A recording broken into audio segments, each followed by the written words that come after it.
சைவ சமயத்துல இறைவன் என்று சொல்லப்பெறுகின்ற அந்த குருநாதன் நமக்காக 2 வகையான நூல்களை கொடுத்திருக்கிறார்.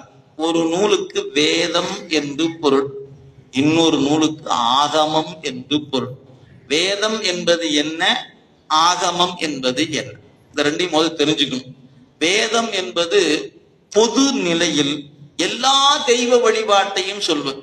அது எல்லை தெய்வத்துல தொடங்கி எந்தெந்த தெய்வங்கள் உலகத்தில் இருக்கிறோ அத்தனை தெய்வத்தையும் அது சொல்லும். இப்ப மழை வேண்டுமா, வருணனை கூப்பிடுங்க, இது வேண்டுமா அவனை கூப்பிடுங்க, இப்படி பண்ணுங்க, அப்படி. இதெல்லாம் எங்க இருக்குது, வேதத்துக்குள்ள இருக்கிறது. சரி, ஆகமம் என்று வந்தா சிவபெருமானே முதற் கடவுள் என்று சொல்லுகிற நூலுக்கு ஆகம நூல் என்று பெயர். வேதம் என்பது பொது நூல் என்று பெயர், ஆகமம் என்பது சிறப்பு நூல் என்று பெயர். சரி, ரெண்டுக்கு என்னையா வேறுபாடு கேட்டா, இது அவன் புகழை சொல்லுகிறது. இது வேதம் என்பது இறைவன் புகழ் சொல்லுகிற நூல். ஆகமம் என்பது எப்படி பூசிக்க வேண்டும் என்ற செய்முறையை சொல்லுகிற நூல். ரெண்டுக்குள்ள வேறு. இங்க சாமி படம் வச்சிருந்தாங்க, விளக்கேத்துனாங்க, அதுக்கப்புறம் என்ன பண்ணாங்கன்னு கவனிச்சு பார்த்தீங்கன்னா தெரிஞ்சிருக்கும்.